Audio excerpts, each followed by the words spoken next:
নমস্কার বন্ধুরা, রাধে রাধে। আমি পিঙ্কি আর আমার একটা নতুন ব্লগে আপনাদের স্বাগত। সকাল হয়ে গেছে, দেখুন আজকে ব্লগটা এখান থেকেই শুরু করছি। সকাল হয়ে গেছে, কিছুক্ষণ আগেই উঠে কাজকর্মগুলো করছিলাম।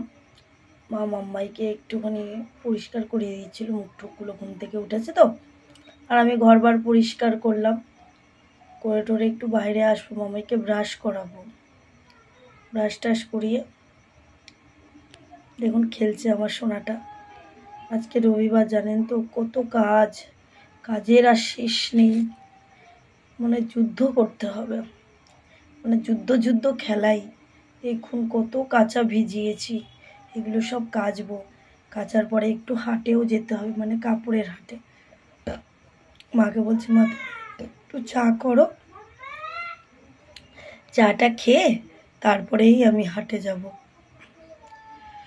মা চা করছে, মা চাটা করা হয়ে গেলে আমি আর মা খাবো।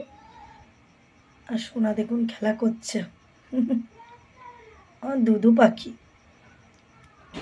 ও মহা আনন্দে ওর মতন ও খেলা করে। সকালবেলায় খুব একটা বায়না করে না। আজকে ওকে স্কুল পাঠায়নি। ও সরি, আজকে স্কুল কেন পাঠাবো বলতে বলতে প্রতিদিন দেখুন অভ্যাস হয়ে গেছে। মা রান্না জোগাড় করছিল, আপনারা তো দেখলেন। আর আমি কাজ টাজগুলো করে ঠোরে আমি আর কাকি হাটের উদ্দেশ্যে যাচ্ছি।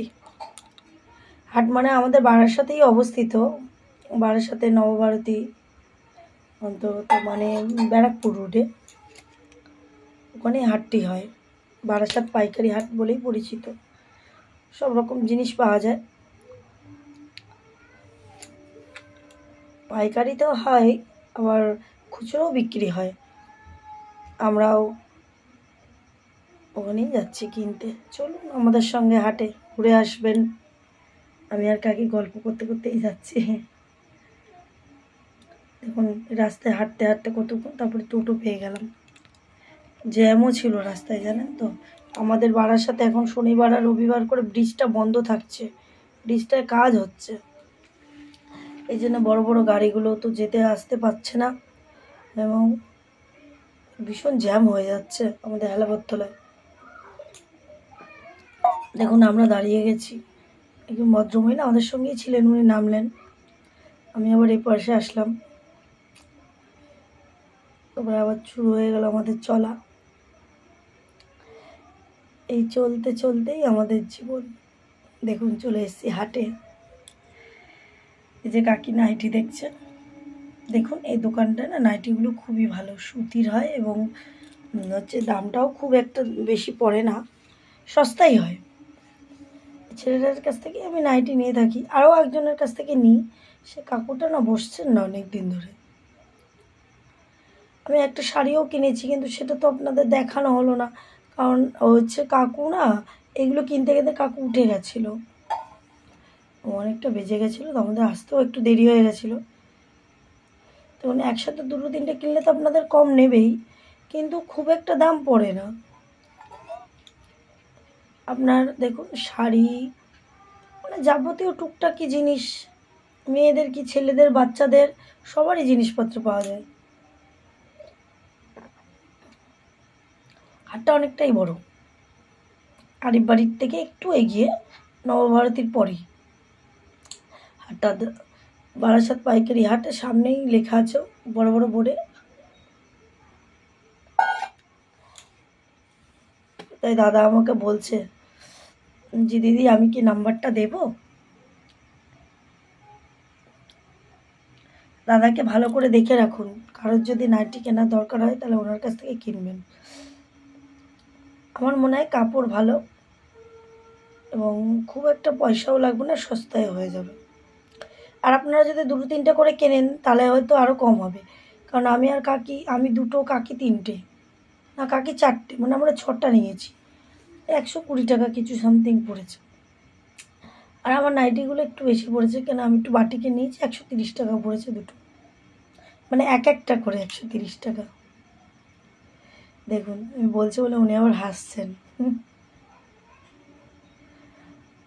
ও পাশ থেকেও কতগুলো মানে দোকানদার ওনারাও বলছেন যদি আমাদেরকেও একটুখানি দেন ক্যামেরায়।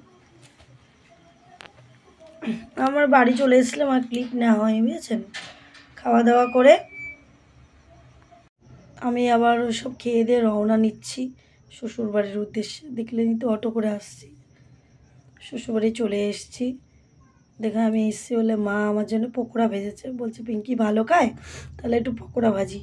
এটা ফুলকপি আর ডাল দিয়ে মা পকোড়া করেছে, দেখুন খুব সুন্দর করেছে পকোড়াগুলো, ভালো লাগছিল, মুচমুচে দারুণ হয়েছিল খেতে। এরপরে মা রুটিও করবে, রুটি করে পরোটা করবে, রুটি করবে, করে আমাদের দিয়ে দেবে, আমরা নিয়ে আসবো। আমার একটু বিশেষ কাজ ছিল, কি বলুন তো, আমি তো ওখানে আমাদের ওই শ্বশুরবাড়ির ফ্যামিলি ডক্টরকে দেখাই, ওখানেও দেখাতে গেছিলাম। আমার শরীরটা তো খুব একটা ভালো নয়, দেখতেই পাচ্ছেন আমার গলার অবস্থা। ঠান্ডা করে গলাটা এত ব্যথা না, আমি কিচ্ছু করতেই পারছি না, গলায় ঢোক গিলতে পারছি না।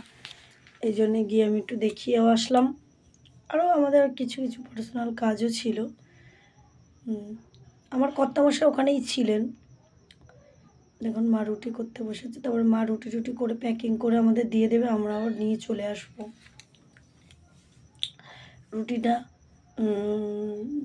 নিয়ে এসে, রুটি আর সবজি নিয়ে আসিনি, কি বলুন তো, মা মাংস করেছিল, কিন্তু এই রাত্রেবেলা মাংসটা নিয়ে আসবো, আমার মাম্মাই খাবে এসে বাড়িতে, এই জন্য রাত্রেবেলা মাংসটা নিয়ে আসিনি। আর শুধু রুটি মা করেছিল, আর লিট্টিও নিয়ে এসেছিলাম, দাদা লিট্টি নিয়ে এসেছিলো, তাই লিট্টিও নিয়ে এসেছিলাম 4-5টার। মা রুটিও দিয়েছিল আমাদের সবাইয়ের জন্য রুটি করে। দেখুন ওনার রুটি করার স্টাইলটা কি সুন্দর না বন্ধুরা, খুব ভালো রুটি করেন উনি। আপনাদের তো বলেছি আমাদের আগে শ্বশুরবাড়ি প্রচুর রুটি হতো, এই রুটি করা নিয়ে কত যে কথা শুনেছি তার ঠিক নেই। দেখুন এবার পরোটা করছে দাদার জন্য, দাদার ঠান্ডা লেগেছে, তাই মা দাদার জন্য একটু পরোটা করছে। যদি ভালো লাগে সাপোর্ট করবেন, রাধে রাধে।